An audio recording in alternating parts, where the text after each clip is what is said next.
Don José. Fernando, vamos a hablar sobre COVID Panamá.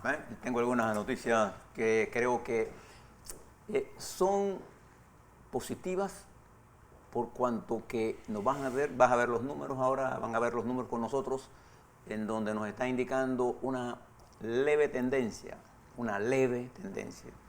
a la baja en algunos puntos críticos. Se los doy de inmediato cuando le explique las curvas. Preste la atención, la parte final de las curvas, hacia dónde está la inclinación.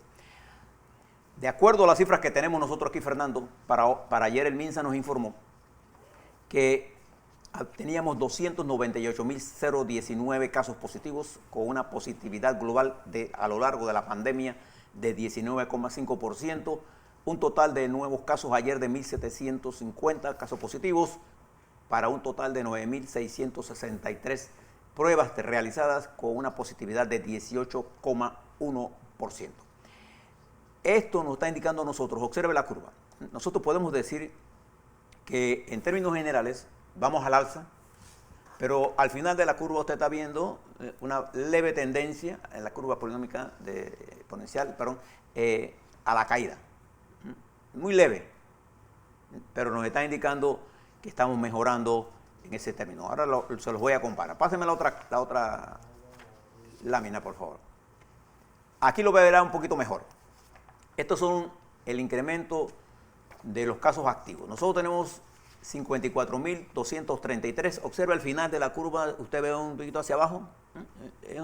No es una tendencia, es una ligera mejoría con respecto a la disminución de casos positivos. Cuando eso va bajando, los casos activos va bajando, los niveles de presión sobre el sistema hospitalario van bajando.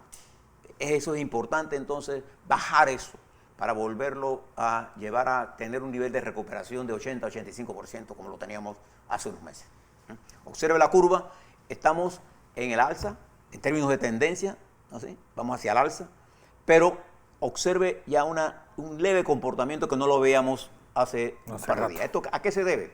Bueno, a las medidas que tomó el gobierno de mayores restricciones en la cuarentena, en el manejo de la cuarentena y de las medidas de mitigación, porque la mitigación, su objetivo es ese, mientras llega la vacuna. Deme la otra curva y lo va a ver ahora. Aquí está. Este es el comportamiento de muertes por semana. Y observe que aquí también, este alza que se dio la semana pasada de muertes, tiene una tendencia a disminuir el peso, su inclinación, cuando usted mira la curva, mira las barras y después mira la curva. La tendencia sigue al alza. Ayer se reportaron 49 muertos, 44 del día y 5 de los que vienen de recuento. Recuerde que en esto hay muertes que se están produciendo en las casas. La mayor parte. Y esas muertes tienen que pasar por un procedimiento judicial, y dos, tiene que ver, corroborarse de que realmente de que murió fue de COVID y no otra cosa. No es la primera vez que la gente muere en las casas, ¿no? La gente muere en las casas. Antes siempre se morían en la casa. Siempre. La tasa de letalidad de nosotros es 1,61. Nosotros tenemos ahora mismo en camas, hospitalizadas en sala, 2.444 y cuidados intensivos 233. Está bastante alto. Muy alto. Pero lo hemos estabilizado un poco con las medidas que se han tomado. Pásenme la siguiente gráfica. Y lo va a observar usted en esta gráfica. Aquí está. Observe al final de la curva de camas, ¿no? ¿Sí? Ya usted ve una especie de alivio, no de tendencia, en las camas. Nosotros ayer 2.444, le repito, y 233 en cuidado intensivo. Les recuerdo para que usted compare lo que está pasando en Panamá aquí con lo que está pasando en Los Ángeles, el condado de California. Sí. Ese es el condado de los Estados Unidos, o sea, esta es la unidad territorial más pequeña, que llegó al 1.000.000 de casos positivos y que está en su mayor. Hoy hay un informe en Metro Libre sobre COVID-19 acosa a Los Ángeles. Se lo recomiendo. ¿Y por qué esto es importante? Porque todas estas medidas que estamos tomando de las curvas pasadas, fíjese que nosotros ya comenzamos a ver esta alza, ahí ojalá nos mantengamos a la baja, porque recuerde que estamos en el día 17 de las medidas de mitigación que se tomaron hace 14 días, el jueves, viernes, sábado, domingo, hoy, nosotros a lo largo de esta semana deberíamos ver una disminución, Esa es la tendencia. Y las últimas dos curvas, una tiene que ver con la mortalidad diaria, ahí está, observe la curva, y la otra tiene que ver con la positividad. Y ahora se las doy ahora de otra forma. Nosotros tenemos casos positivos, casos por millón de habitantes, 69.655. Nosotros tenemos que bajar la positividad. Los casos por millón de habitantes nuevos están en 409. Nosotros tenemos que llegar a 20. Estamos en 40, tenemos a 20 por 100.000. La meta es tener casos positivos diarios por menos de 20 por 100.000. Significa que nuestro manejo de la pandemia es excelente. Si se puede llamar excelente el manejo de estas cosas. Nosotros 233 pacientes en cuidados intensivos es el número que envía desde el Hospital Santo ¿Cuánto? Tomás. 233. Sí, eso es lo que dije. 233 es lo que tengo aquí. Los que reportados ayer. De ayer, sí. Sí, sin duda alguna. En términos generales, ¿qué tenemos? Que las medidas que tomó el gobierno hace 14 días comienzan a tener cierto nivel de efectos positivos al verse una disminución ligera en la positividad y en la presión en los hospitales y en las unidades de cuidados intensivos. Se estabiliza. Una vez que nosotros estabilizamos, tenemos que mantener la meseta y bajar. Esta semana es crucial. Por eso es importante que nosotros no estemos haciendo fiestas como están haciendo allá en Los Santos, ni chupaderas, ni nada de estas cosas. Estamos en un problema serio. 60 y pico de personas, ¿eh? En la Colón. fiesta esa. Entonces, esto no puede seguir así. Y además de eso, recuerde que las vacunas, a las que nosotros vamos a tener acceso, hay una presión del mundo desarrollado por quedarse con las vacunas. Y aquí va a haber una rebatiña por las vacunas. Nosotros tenemos que prepararnos. Hoy el presidente Cortizo va a informar a los medios de comunicación las medidas que se han tomado. Hay ya ejercicios por provincias para poder enfrentarnos a la vacunación en forma ordenada y rápida, cosa que no ha podido hacer los Estados Unidos, por ejemplo. Nosotros tenemos mejor experiencia que ellos, porque allá no hay sistema sanitario. Entonces nosotros tenemos que tener claro que si yo tengo vacuna, ¿para qué me voy a enfermar ahora? Porque enfermarme ahora no solo es que no me va a pasar nada, sino sí te va a pasar porque vas a contaminar a tu familia, vas a dejar a alguien con incapacidad permanente. Y esto es un problema grave para una familia cuando tiene una persona así. Entonces yo creo que debemos ser, si ya hicimos todo este esfuerzo casi durante un año, ¿por qué no hacerlo durante los próximos 3 o 4 meses cuando nosotros estamos en el proceso de tener la vacuna? Es simple. Una decisión poco dura. Ahora la tenemos que equilibrar, sí, pero tenemos que seguir. Esta no es una lucha que ha terminado. No estamos en la posición que estábamos hace 3 meses. Estamos en una posición peor. Pero ¿ha mejorado un poco? Sí. ¿Por qué ha mejorado? Por las medidas que se tomaron. Simple. Bien. Hablemos de otra cosa. Oye, antes quiero añadir que corrió el rumor anoche del fallecimiento de don Cotito Larrinaga. Es falso. Don Cotito sigue vivo, tranquilo. Incluso ayer te estaba haciendo lo que más le gusta, que toca la guitarra. Una buena noticia. Una buena noticia. Bien. Siempre que salvamos una vida, siempre que alguien no se muere antes de tiempo, es una buena noticia. Ahora estamos acostumbrando a mirar las muertes como cifras. Veamos la gente en el drama social que eso significa. Recuerde siempre, el virus es un problema biológico que ataca nuestro sistema como ser humano, pero también genera un grave problema social. Y ese es el problema que estamos bregando ahora. Algunas cosas, le dije que el presidente Cortizo esta mañana estará con los medios de comunicación para explicarles el plan de vacunación y cuál será. El próximo día deberá llegar el primer lote, que es, digamos, el primer ensayo que vamos a hacer. Va usted a encontrar información internacional sobre vacunas y la reacción negativa de alguna gente en la vacuna, cuando sobre todo se trata de gente mayor con muchos problemas de salud. Entonces hay que ser cuidadosos y hay que esperar las explicaciones técnicas de nuestros profesionales, que son excelentes aquí en Panamá. Además que ya van 40 millones de personas vacunadas, es decir, que Ha haya habido habido casos, 50 y pico de casos. eso es marginal. Es marginal. Es la verdad, así que lo tenemos que mirar. Lo que no puede ser marginal es tener nosotros 40 muertos por día, por COVID. Bien. Hoy también se anunció en estos días una serie de ajustes en el gobierno. Ha habido cambios en la Secretaría de Comunicaciones, ha habido cambios en el IDAN, se anunció cambios en el IDAN, se anuncian cambios en la dirección de la policía, en otras instituciones. El presidente hará unos ajustes, entiendo, durante el transcurso de las próximas semanas. Pero una de las cosas más importantes que va a ocurrir esta semana, y que arranca hoy, allá en el Parlatino, que está por allá por... En la entrada de Amador. En la entrada de Amador. Es el inicio del diálogo con respecto a la Caja del Seguro Social y particularmente en el programa de IBM. Este es un diálogo complejo, este no es un diálogo fácil, este es un diálogo en que incluso hay gente ya con posiciones preconcebidas. Aquí no hay cambio.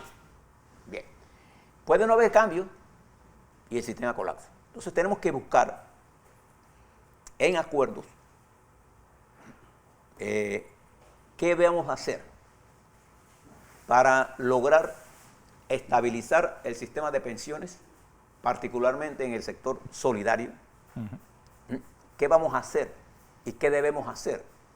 Y el qué debemos hacer y cómo lo debemos hacer, debe haber un consenso entre las fuerzas sociales y políticas de este país. Aunque repetir sociales y políticas es lo mismo, porque los políticos son parte de las fuerzas sociales. Pero lo diferencio porque tiene que haber acuerdos con los dirigentes políticos de este país, porque ellos son al final del día los que en la Asamblea van a aprobar los cambios que se hagan. El no hacer cambios no es una opción. Entonces nosotros tenemos que mirar esto con primero entender el problema.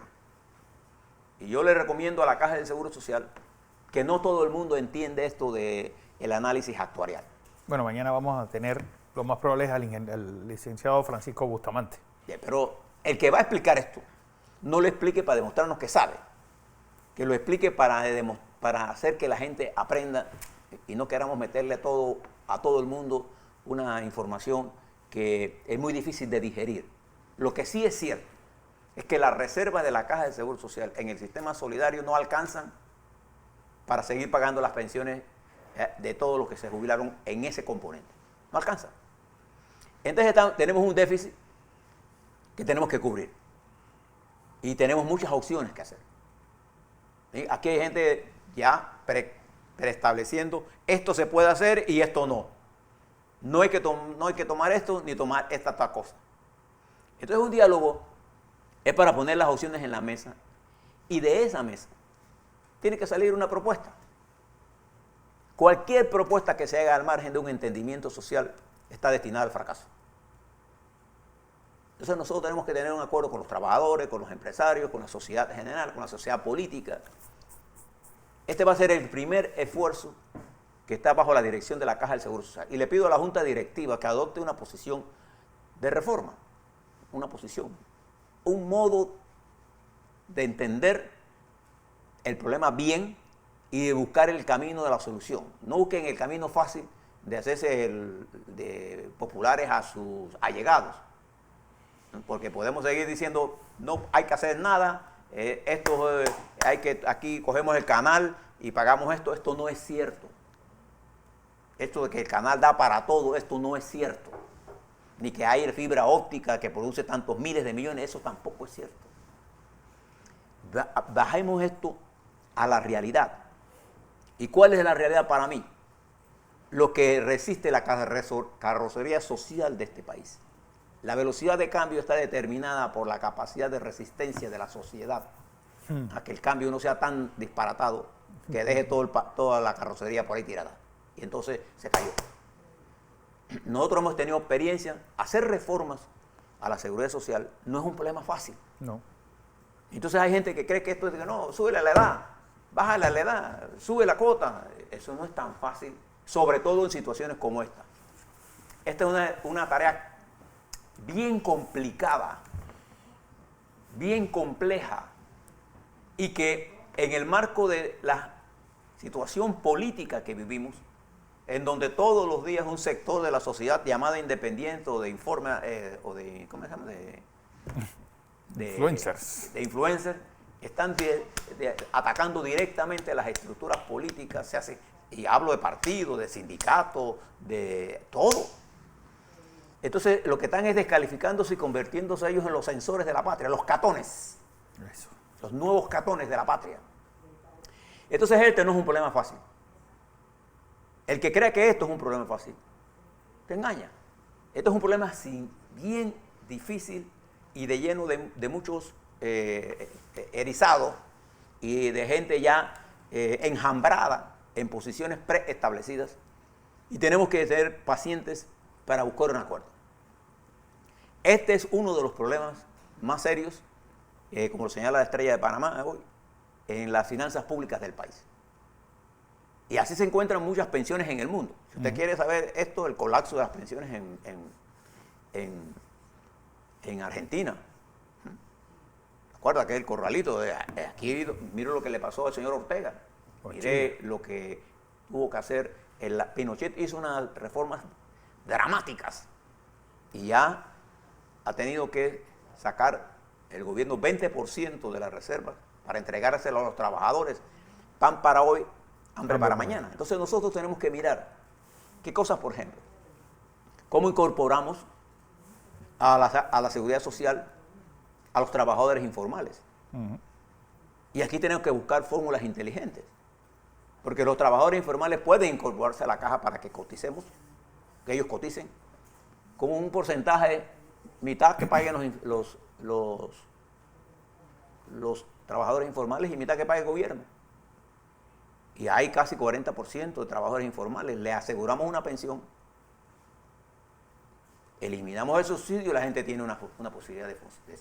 Y más con la cantidad de informales que terminarán después de esta pandemia. Pero todo lo que hagamos, tenemos que tener en consideración, Fernando, que estamos en una situación crítica, que tampoco la sábana da para arroparse mucho, pero tenemos que entender que si no abordamos el problema, él va a estallar.